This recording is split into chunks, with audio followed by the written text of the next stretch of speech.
Good evening, everyone. It is my privilege to welcome Maulian Bryant to Colby College. Currently, Maulian Bryant serves as the Executive Director of the Wabanaki Alliance, which is a coalition designed to represent the sovereign tribal nations of the Wabanaki Confederacy in Maine.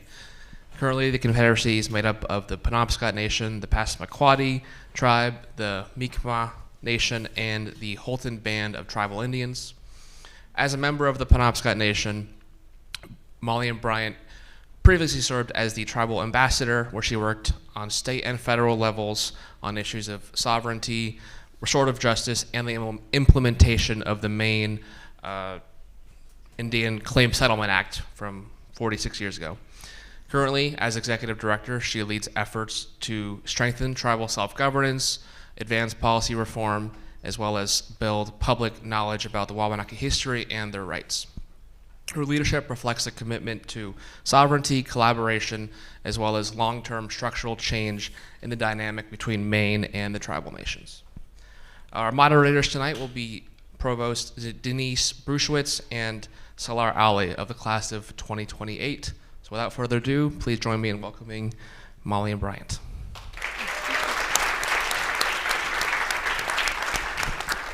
Good evening, everyone. It's great to see so many of you here tonight. And Maulian, welcome to Colby. It's great to have you back with us. Thank you. So I'm going to kick things off with our first question. And you may have heard a bit about In the News, which is, as you've heard a little bit of what Allison had to share about the idea behind the program. And as you can imagine, we cover a really wide range of different sorts of topics and conversations. And here in the room with us tonight are, students and community members, faculty from all different backgrounds. So I'd love to just start us off with a question that helps with some level setting so we all kind of have a basic understanding of some of the key concepts we'll be diving into tonight. So I'd love to just hear you explain a little bit about what tribal sovereignty means in practice, and why the 1980 Maine Indian Claims Settlement Act has been such an obstacle for the Wabanaki nations. Okay. Thank you so much for having me here tonight. It's wonderful to see all of you, see most of you. What an awesome space and cool idea. Thank you so much for having me back at Colby. So just to give a really broad overview about tribal sovereignty, I always like naming the tribal nations. We heard them in the intro, but just to talk about, in relation to the state of Maine, which is our ancestral homeland, we have the Penobscot Nation, where I'm from. We're sort of centrally located in the state up near Bangor. And then way over in Washington County, we have two communities of Passamaquoddy people at Sabayak and Madakmiguk. They're in sort of Eastport and Princeton area. They're about an hour apart from each other. And then up in Aroostook County, we have the Mi'kmaq people and the Holton Band of Maliseet. They're also about an hour apart up there. And so thinking about tribal sovereignty, I always think about it in relation to like the entire state. We really, our territory, our homeland is all of these lands we're all so familiar with. Even down in southern Maine, where our people don't have organized communities anymore, this is the land where our ancestors have always been and been stewarding these lands and waters and taking care of the resources and one another.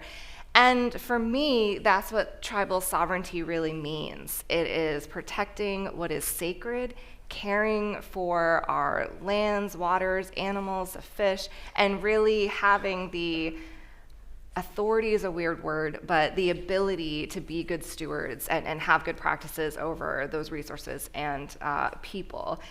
And the reason the 1980 Maine Indian Land Claim Settlement Act has been such an obstacle is because it halts us from really feeling the full abilities to do that.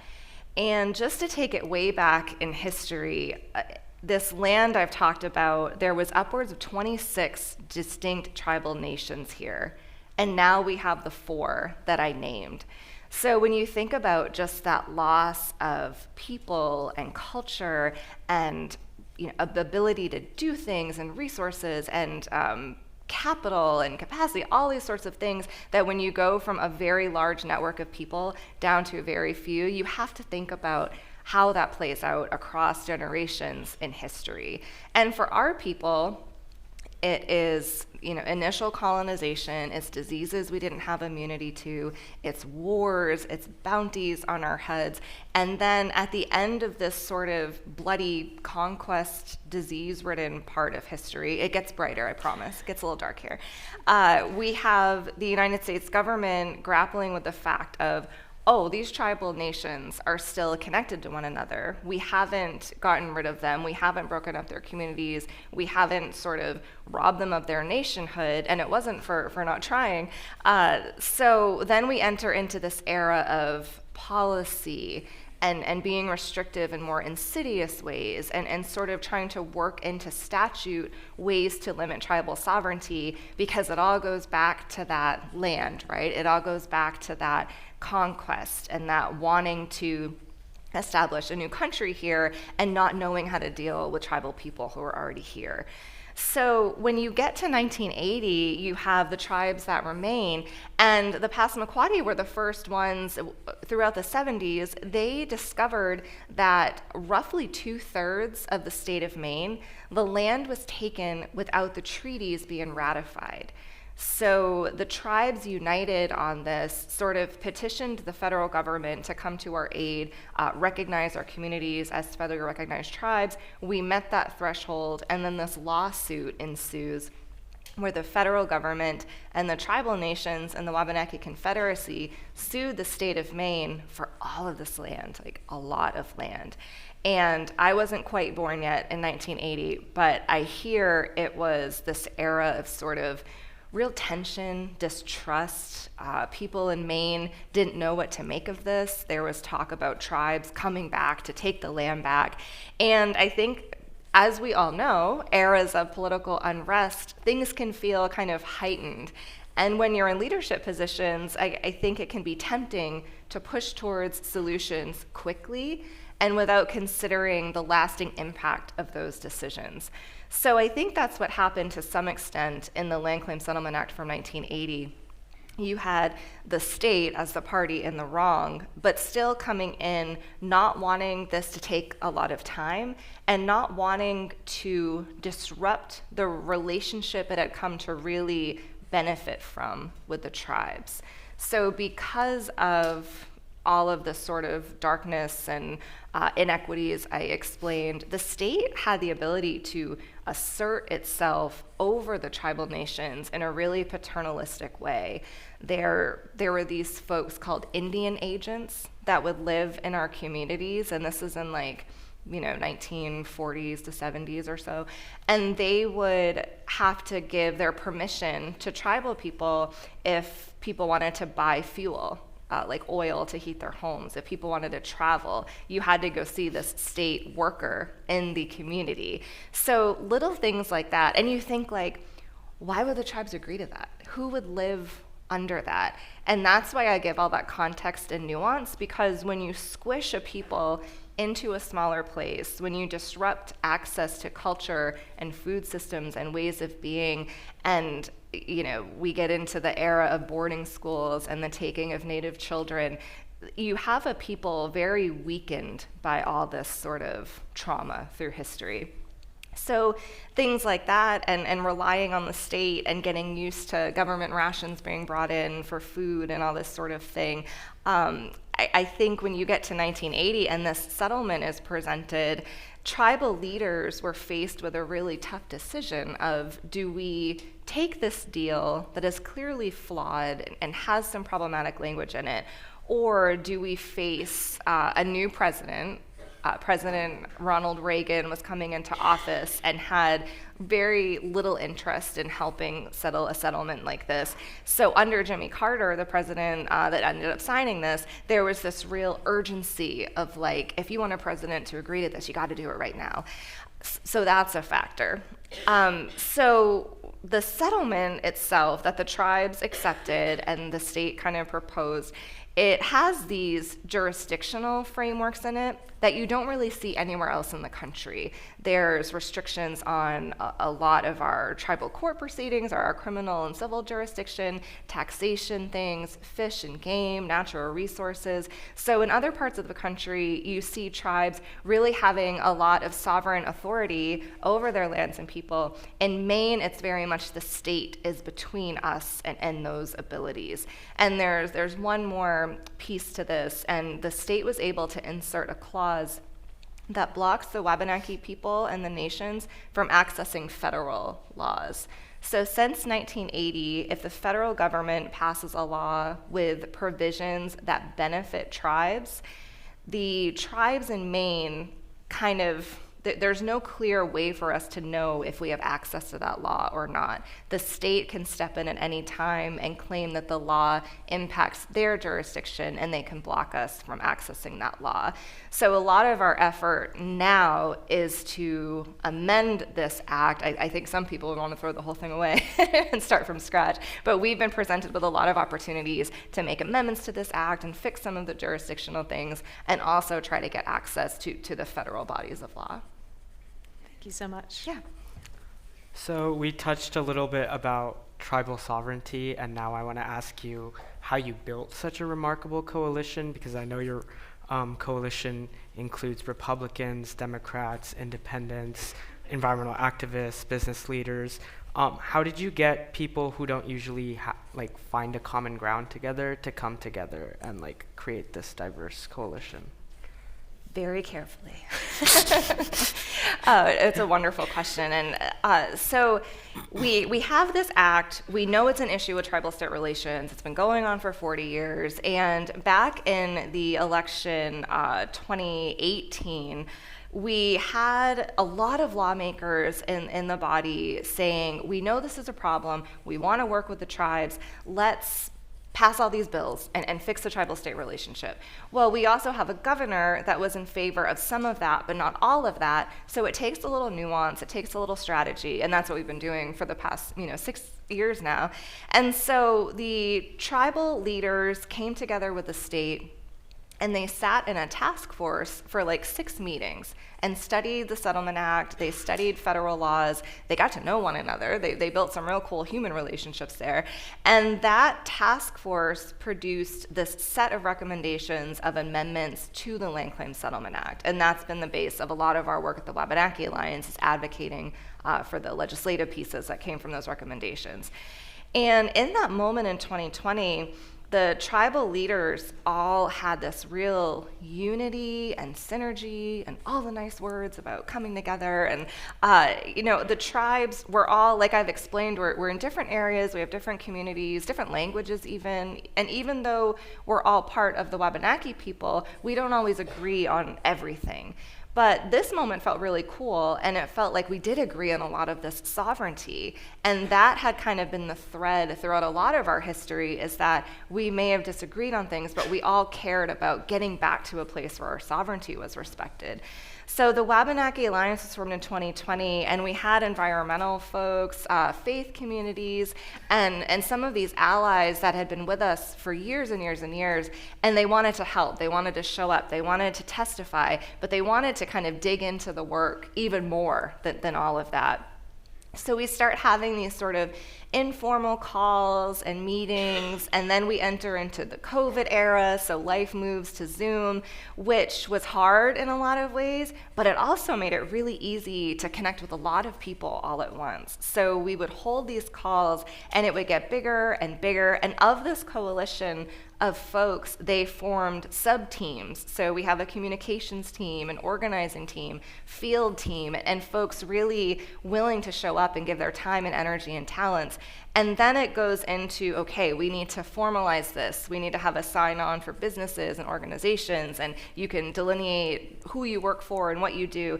And it really, it was built slowly or organically in a really grassroots way. And I think the reason it's been successful outside of partisan politics and sort of where this is on the Democrat to Republican, conservative, liberal, sliding scale, I think people have found a real drive to appreciate the humanity of tribal people when they get to know us. I think when they get to know tribal leaders, our board members, our staff, and they hear from the different generations of some of our tribal leaders are elders, so they were around before the land claims. They remember what that life was like. They remember federal recognition and feeling like real sovereignty, and then they remember when that felt restricted.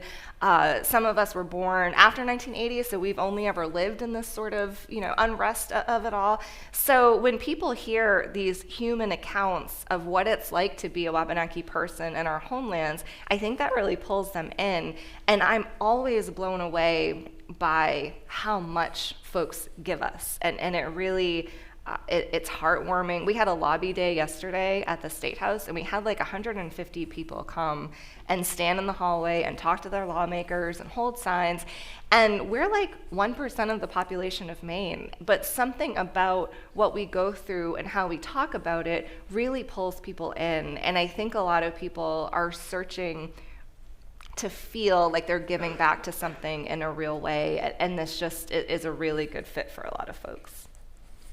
That's great. So I'd love to build a little bit off of that question that Solar just asked, and kind of really drill into the coalition building you did with all the different environmental and conservation groups across the state of Maine. It was really quite very impressive the way that they all really kind of came together around this topic. And I'd love to hear if you could share a little bit of the stories of how you sort of built a shared sense of stewardship around, the lands and waters of Maine, and what that conversation looked like as you were building those relationships. Yeah, I think so much of the resistance to accepting tribal sovereignty is based in fear. And when we put these initiatives forward over the years, when there is resistance to it, it's either like, well, if the tribes get too much power, you won't let anyone on your lands, or you'll have really restrictive, clean water standards or clean air standards, and you're going to hurt industry and hurt jobs and all that sort of thing. Or there's the other side of the coin where people are like, well, maybe you'll loosen all the good standards Maine has in place and there'll be more pollution. So we're kind of in the middle, like, pick your problem. Like, it can't be both. So I think with environmental groups, we've been good at just sort of making the case that tribal stewardship is something we've done for thousands of years. It's why we still are here. It's why so much of Maine is still so pristine and beautiful, because our people have been really good caretakers of it, and indigenous knowledge systems are woven into things you don't even realize throughout the state. So I think it's good old-fashioned getting to know folks in these organizations and aligning on things, and I will take bills that other orgs are working on back to our board, and we'll support them as well. So it's a real, we want to build relationships, not transactions, right? So I think that's been a real key of how we do things.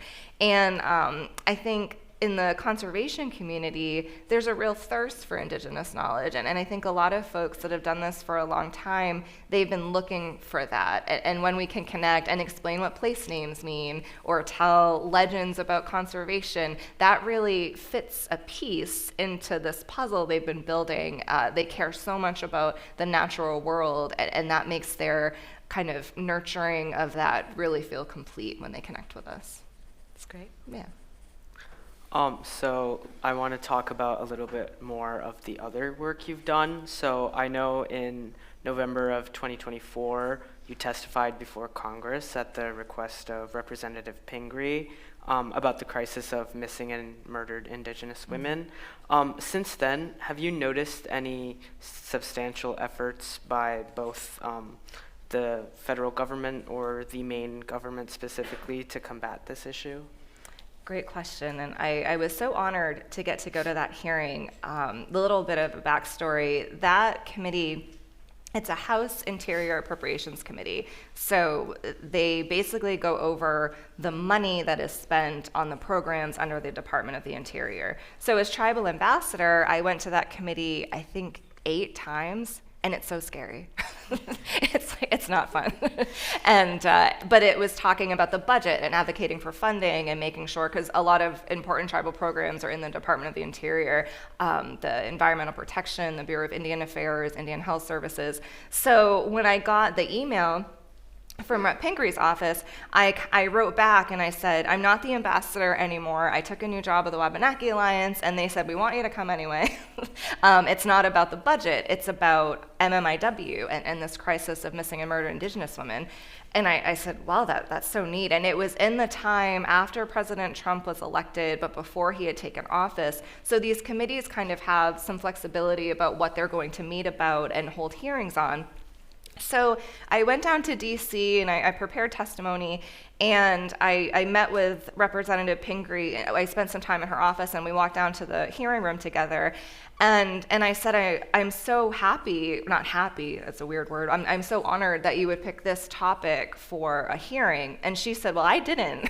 She goes, I think it's awesome, but this came from the Republican chair, Mike Simpson from Idaho, a representative from out there, and he had seen a documentary on missing and murdered Indigenous women and was so moved by it that he requested that this committee, who usually deals with the budget and kind of dry money things, take a look at this crisis as lawmakers.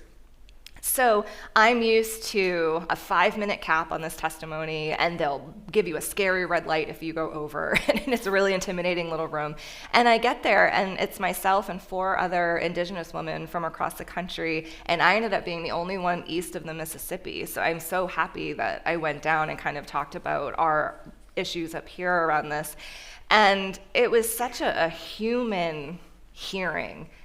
We didn't have a timer. Folks were crying. They asked a lot of follow-up questions. They let us elaborate on our thoughts. And it was, in my experience in Washington, D.C., and I've been there quite a bit, it was the most warm and welcoming thing, even though we were all talking about such a traumatic and horrific subject. So I walked away from that feeling so inspired, especially knowing that it was a bipartisan effort to bring this hearing to be, and all the lawmakers in the committee, equal parts, Republicans, Democrats, they were really moved to do something. And as far as policy around this, it has a sort of a complicated journey. And back in 2020, President Trump had actually signed 2 important things into law. Savannah's Act, named after a woman who was kidnapped and murdered, and she was pregnant, and her child was robbed of her, as was her life. So Savannah Graylin was her name, and this act is sort of in her honor, and it really looks at collection of data around these cases and getting jurisdictional things right, and trying to tighten things up around these cases. And then there is the Not Invisible Act that is similar, kind of companion legislation. So really looking at the many heads of this monster and trying to put in good government solutions. So President Biden came in after, and he really beefed up this work. He appointed Deb Haaland as Interior Secretary. She's an Indigenous woman. They, really hammered down on the data collection around this. They set up a new database, and they really put boots on the ground to try to put this into practice.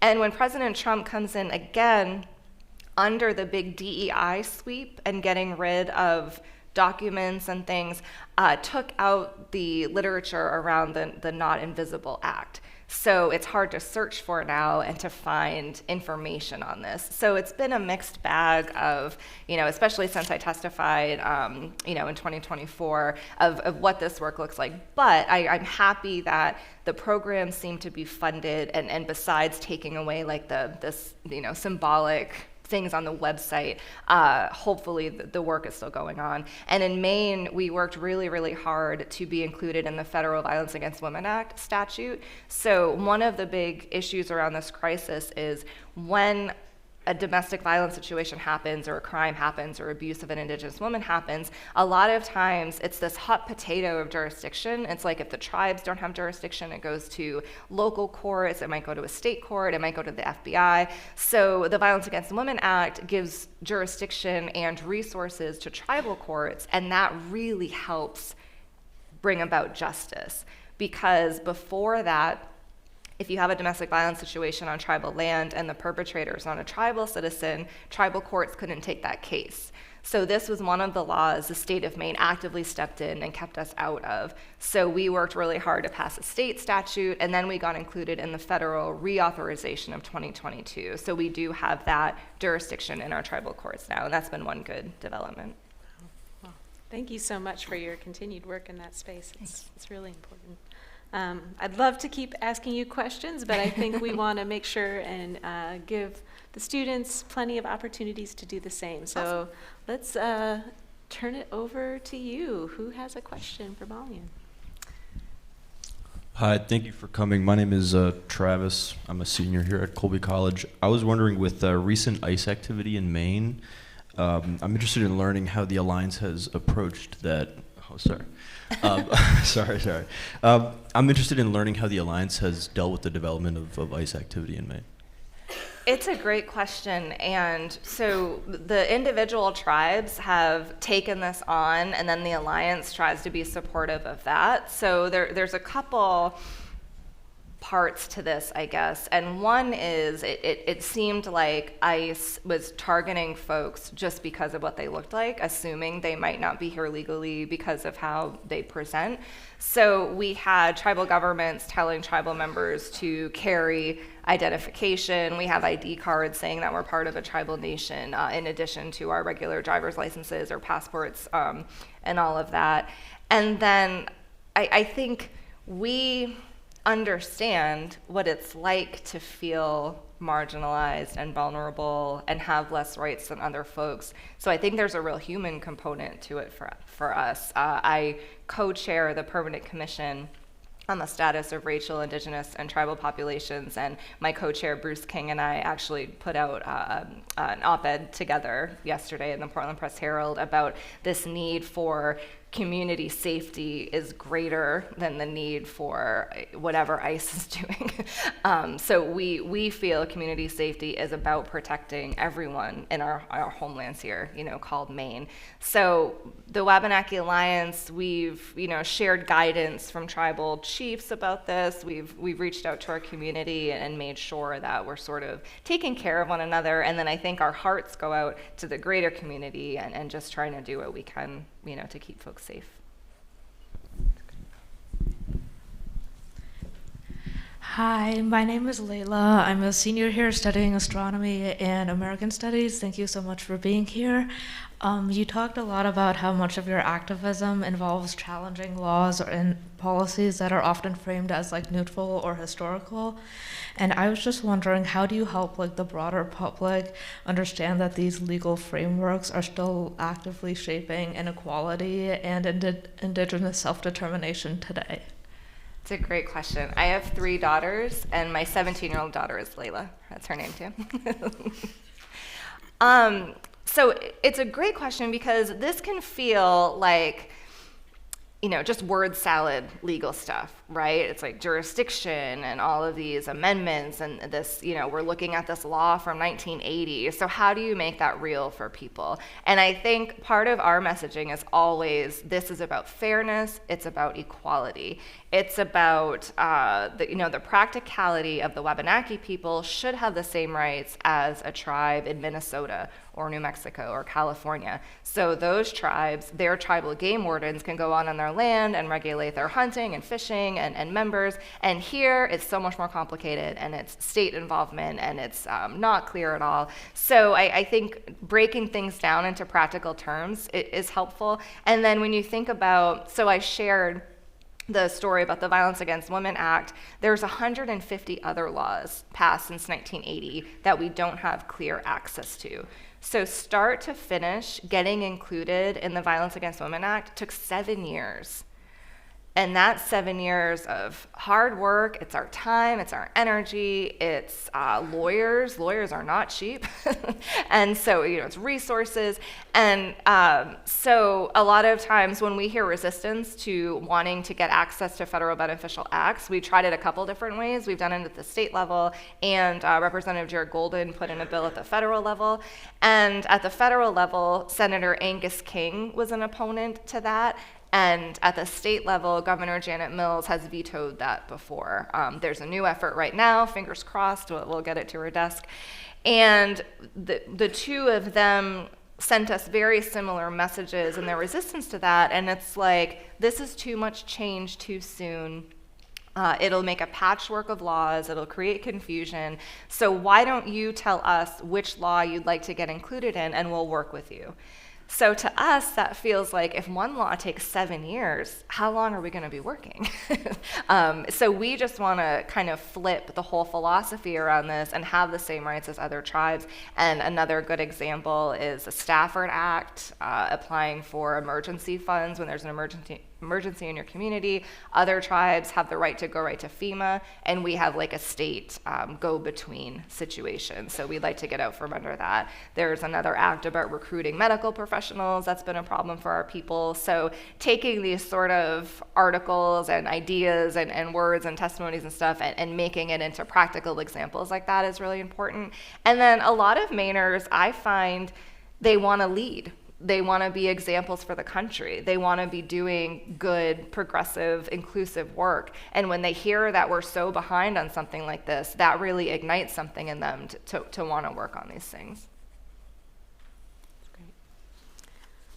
Maybe in the back, and then we'll come up front.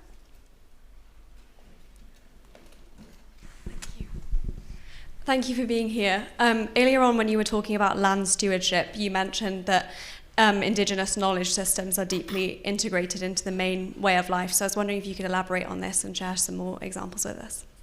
For sure. I think, so I mentioned place names. Everywhere you go in the state, you'll see a Wabanaki word, I think, on a place. So there's Skowhegan, that's a place where you catch fish with a spear. There's Katahdin, that means great mountain. So when you think about just our wisdom being woven into how we all see this place, I think that's a good starting place. And then looking throughout history, there's a lot of times when in Maine, industry has really taken hold. And I think of like the paper mill industry, the logging industry, and the people resisting that are usually tribal folks. The people that are saying, you're cutting too many trees, you're doing too much damage to the water, this is killing our people. And a lot of times that's what happens in frontline communities with climate crisis. They're the ones getting harmed the most, so they're the ones having to be the loudest in the room. And I think that when those industries shift their ways of doing things and being things, when there's increased regulation on them, I really think Indigenous people who are there standing guard, even though they don't have the loudest voices, that is what shifts things a little bit. So I think to those kind of negative turning points and negative situations that have positive outcomes. And then I think folks maybe don't even realize all the ways they're interacting with Indigenous knowledge. I think that there's this sort of survival skill trend now. People want to know how to live outside. I love that show, Alone. I love that show. So people want to know, and maybe that's a consequence of our time. There's a lot of uncertainty, and we're like, if it goes down, I want to know how to live in the woods.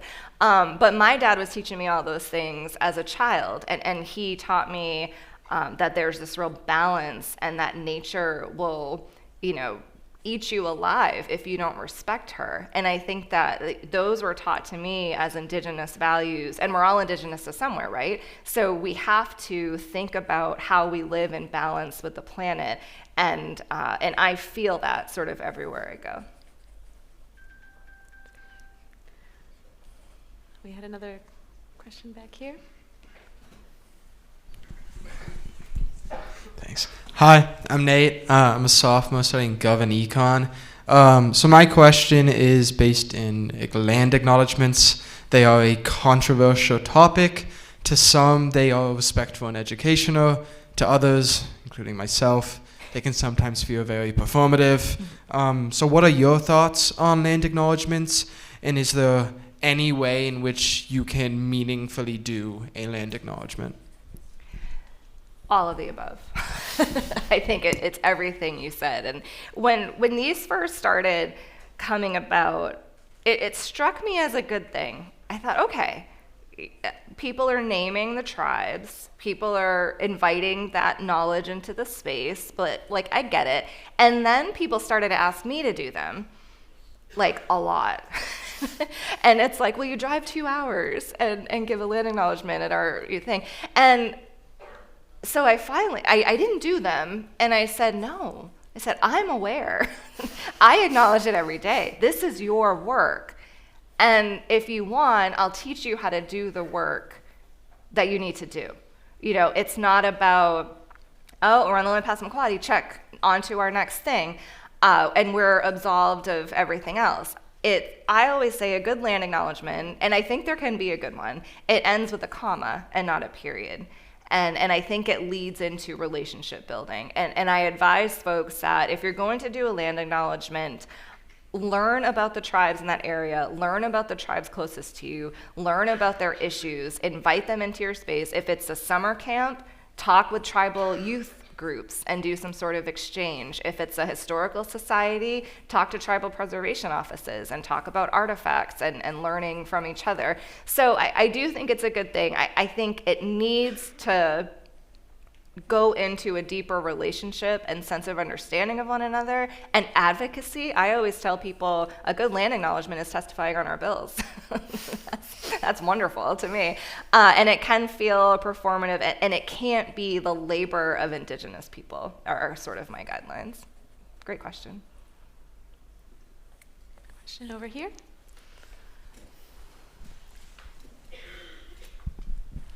Thank you, Maulian, for coming here today. So, as we know that despite LD 1626's popularity, the bill has been thrown out of window by Governor Mills, and it's been opposed by both senators, Senator King and Senator Collins. So, does Wabanaki Alliance have any current strategy to, say, push the policy efforts of a bill that could, counteract the restrictive provisions of the 1980 settlement, or MIA, by maybe sending the bill to the current administration? And if not, have you identified any potential governor candidates or senator candidates that would have approved such an effort? Pulling no punches. I love that. Wonderful. So exciting that the Wabanaki Alliance, right now we have 2 bills, LD 785. This is very much like the previous bill, 1626. This is an omnibus bill including a host of proposed amendments to the Settlement Act. And then LD 395 is a bill it would give us access to federal beneficial acts for tribes. So those 2 bills had a hearing in the Judiciary Committee just last week. Time is nothing, I think last week. And the governor sent tentative support to that hearing. Her legal counsel, Jerry Reed, spoke about an amendment language that they are in agreement with. I'm not clear on what that amendment is or whether everyone will agree to it in time. So I believe, and I hope, and we're going to work really hard to get both of those bills to the governor's desk in this short session, and we'll see it. And it has gotten interesting with the electoral atmosphere. The governor does have a Senate race that she is running. She does have a pretty formidable opponent in Graham Plattner. Graham Plattner came to the hearing as well and testified in support of these bills, and he's been pretty active in outreach to tribal communities. I actually went to high school with Graham, so I don't want to act biased towards him, but I've known him a long time. So it's making things interesting for sure. And I think looking ahead, I've heard from a number of candidates that this issue is in their top 5 issues, some of them top 1 or 2, and they would love to do a governor's bill. And we are holding a forum. The Wabanaki Alliance is holding a series of forums for, we're going to do the governor's race in March 19th up in Holton, hosted by the Wabanaki Alliance and the Holton Band of Maliseet. And then in April, we'll be doing a Senate forum, and in May, we'll be doing the 2nd Congressional District forum. So I don't want to say too publicly who's really, really awesome, because I don't want my thumb on the scale for a forum, but I will say I've had a great working relationship with Troy Jackson. He oversaw that task force as Senate president, so he's really familiar with tribal sovereignty. Shanna Bellows sat on the Judiciary Committee, through a lot of this work and was very, very supportive, always been a friend of the tribes. And I've worked closely with Hannah Pingree on the Maine Climate Council, and she has some really great ideas about advancing tribal sovereignty in a really respectful and inclusive way. And then Rick Bennett, Senator Rick Bennett, has also been really supportive of a lot of our work. So that's not discounting anyone else, that's just the people I know and have worked with. And I invite you all to watch our forum to see. We've invited everyone, a lot of them have RSVP'd, and we'll really get down to the nuts and bolts of what they think about tribal sovereignty. Oh, great.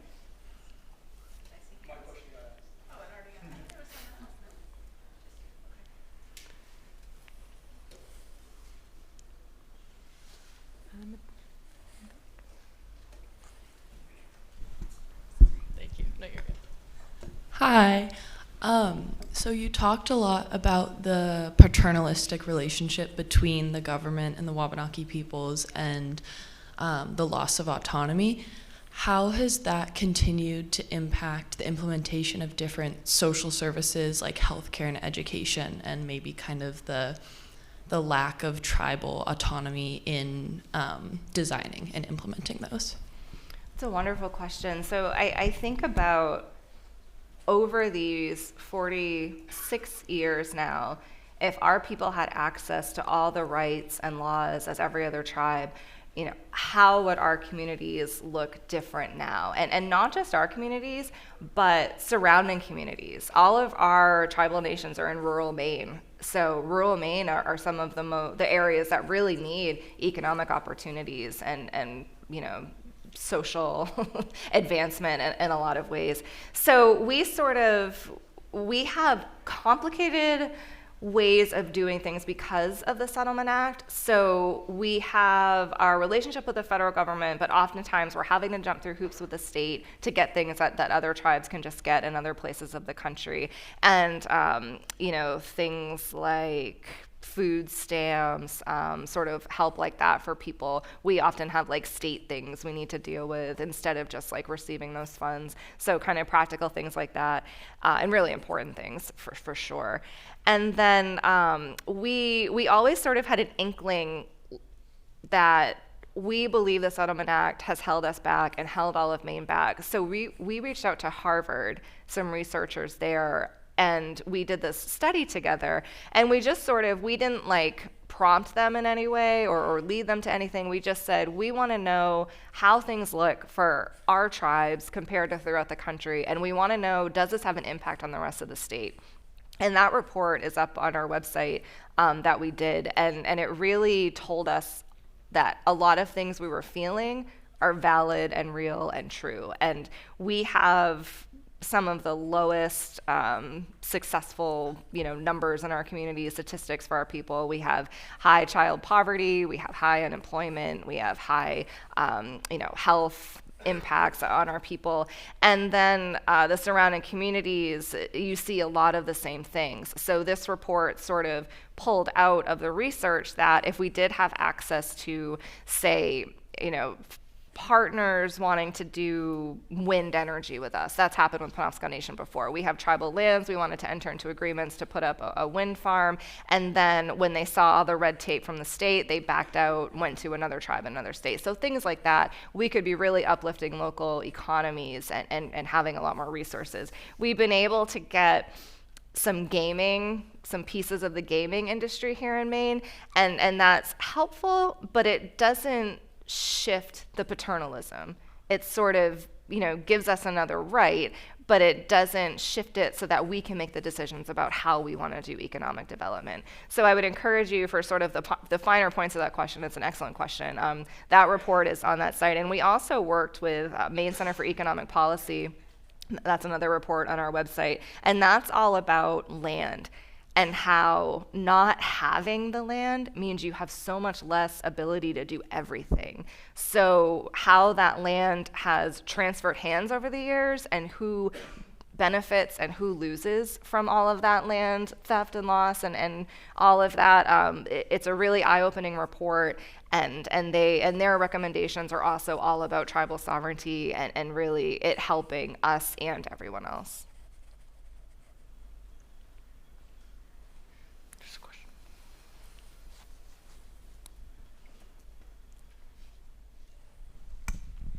Hi, I'm Grace. I'm a History and Science and Technology Society major. And you've talked extensively about indigenous knowledge and like sovereignty. And I know a lot of tribes in the US and in Canada are moving towards a greater sense of data sovereignty. So I was interested if the Wabanaki people are considering that or making moves towards that. I would not be the expert on that. I would say probably. I think something I've witnessed is like an intellectual property movement. So really getting careful about having memos in place, memorandum of understanding with different folks, and really capturing that indigenous knowledge in not a way that like commodifies it, but in a way that protects it. And so I've seen that, you know, if we interview our elders and capture some of that language, now there's sort of extra protections on that, instead of just sort of like recording it and having it on a website. And, you know, so I've definitely seen, we have a whole board at Penobscot Nation of people, and that's kind of their work is reviewing things and recommending ways to protect that knowledge.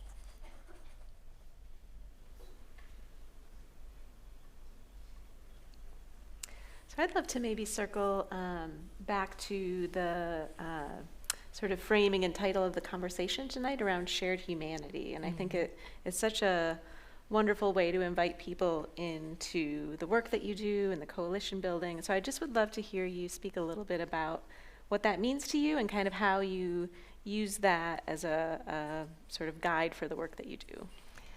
Absolutely. So prior to this life in policy and sort of in the government work, I got really activated as a young person to start speaking out about the use of stereotypes and imagery and these Indian mascots. So as a high school student, I remember watching a basketball game on TV, and this was in the early 2000s. It was the Skowhegan Indians against the Nokomis Warriors. So I talked about place names in our language. Both of those words are in our language.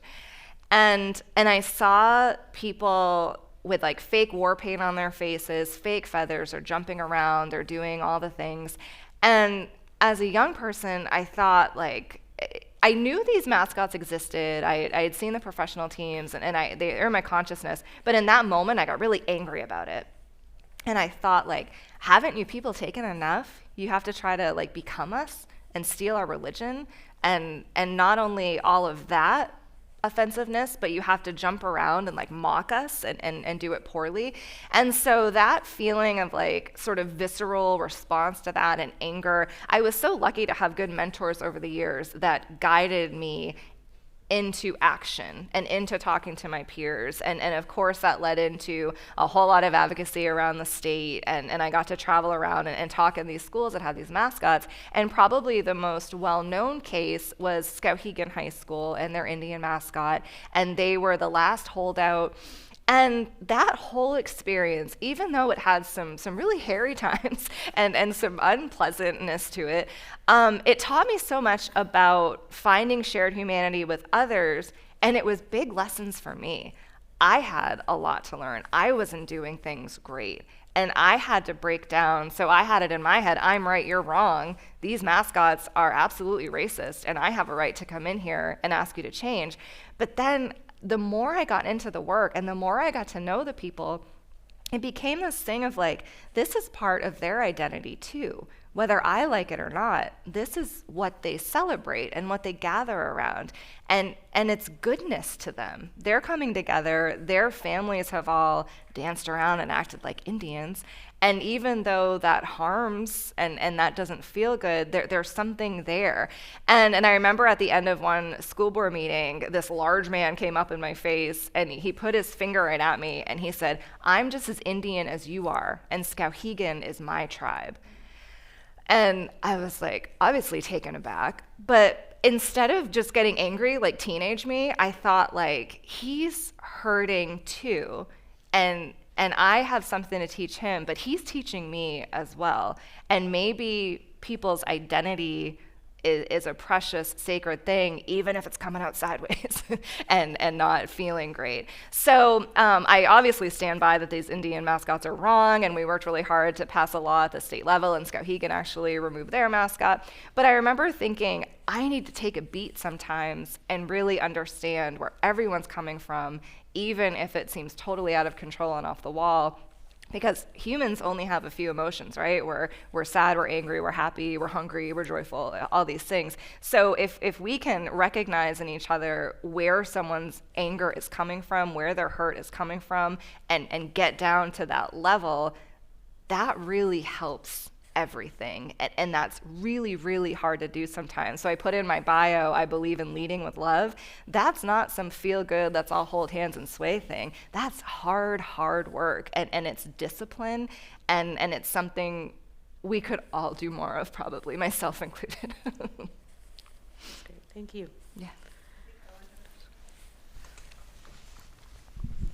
Hi, thanks for the time. I spent a few weeks on the Cheyenne River Reservation a couple years ago.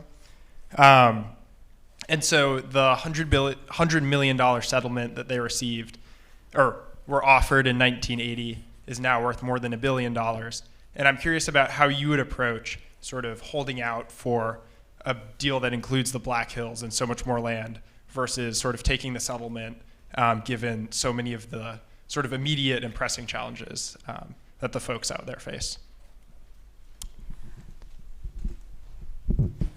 I think so. I'll take it back to our experience here, and I know that I present our settlement from 1980 as this bad deal. You know, writing was on the wall. This definitely wasn't good for tribal sovereignty. But I think it's so important to remember all of the nuance and context of history, and that when a people is colonized and diminished and really struggling, getting something over the possibility of getting nothing, that can be so tempting. And I think back to our people around 1980, we had some real vicious poverty in our communities. We had people living in tar paper shacks and really hurting. So I never want our work to come off as like, oh, we know better than they did in 1980 and we're gonna set all this right. I think we're honoring the really hard choices those leaders made back then. And thinking about the instance you bring up, I think it's always so hard to know.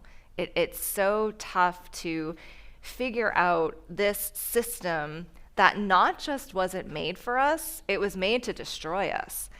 So how do we make real gains in that when we don't know what's around the corner? It's really complicated stuff. And I always think about when I go into Washington, D.C. buildings, or when I go into the main state house, which I'm there all the time, it's this really sharp contrast in myself of like, I feel so happy to be there. I feel really excited to do this work. I'll go sit in a committee for 9 hours and still leave feeling energized. And like, I like working in government.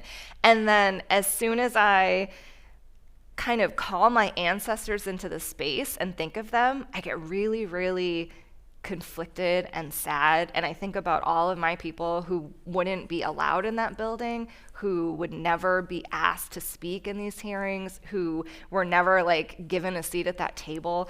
And I feel like the survivor's guilt almost of doing this work. But then how else are we going to make good changes? And how else are we going to honor their struggles and their like screams in silence, but to show up and do this work? So big decisions like that, I feel like they're all throughout history. People are pushed to the margins and then kind of tempted with scraps. And like, I don't ever want to blame people for coming out and trying to make things good when both, you know, it's a rock and a hard place all the time.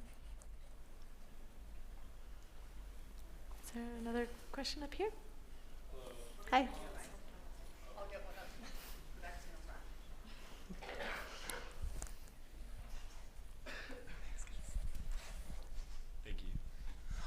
So I wanted to build on your point that you said earlier about like the why the policy is so important, and my question was going to be, aside from the policy, and I'll just use an example, like You use sports, so I'll kind of keep on that track.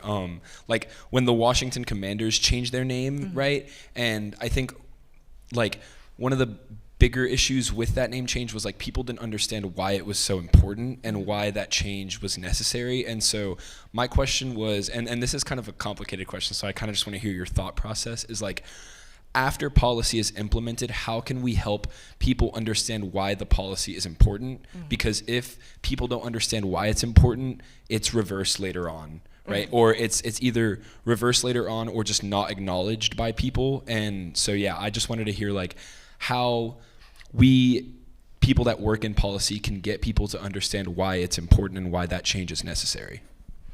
Awesome question, and I'll recommend, there's a documentary called We Are the Warriors, and it was made about Wells High School right here in Maine, just down the road, little ways. And at the end of the documentary, or towards the end, they're having a sale. They changed the mascot.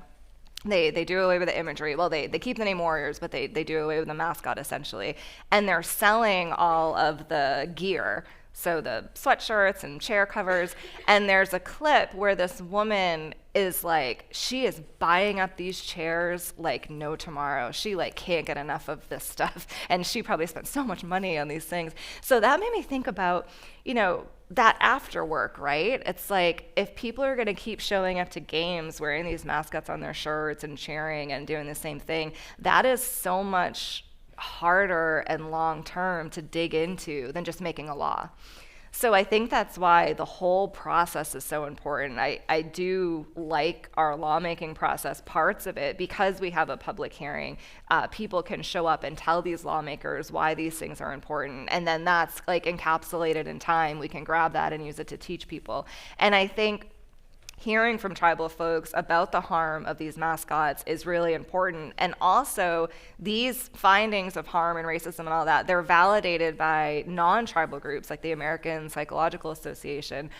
They had a finding against these mascots saying that they're wrong. So when you have this mix of personal testimonies validated by institutions, then you can work on policy. That helps. But it doesn't solve that lady buying up those chairs and really committing to the mascot after it's changed. So that's a cultural shift. And I think how we do that is we plant seeds with one another. We listen to one another. We try to learn. And this is that, swaying around kumbaya stuff again. But that goes so far. And I have given talks, 10 years ago, and thinking the room wasn't listening at all. Some people look really uncomfortable. Some people look downright angry, don't want me to be there. And now I run into people and they'll say, oh, my brother heard you speak this one time and we thought totally different, but now we really want to learn more. And we thank you for planting those seeds back then. So this stuff is a marathon, and you never know when those things you planted will come back in really big and impactful ways. So it's kind of one part patience, one part policy, a whole lot of hustle to get it done. And the coalition building is really important, because we might have environmental groups or faith groups or land trusts or other folks that can reach into spaces that we can't get to, and they might reframe tribal rights in a way that we hadn't thought and get it out to more people. So it's really about relationships too, is so important. Thank you. Well, what a perfect concept to end on, because I am sure that some seeds have been planted here tonight with our conversation. So thank you so much for sharing your perspectives and your experiences with us. And thank you all for being here. Thanks to the Goldfarb team and to our AV folks and the folks that prepared the food tonight. Thank you all so much, and have a wonderful evening.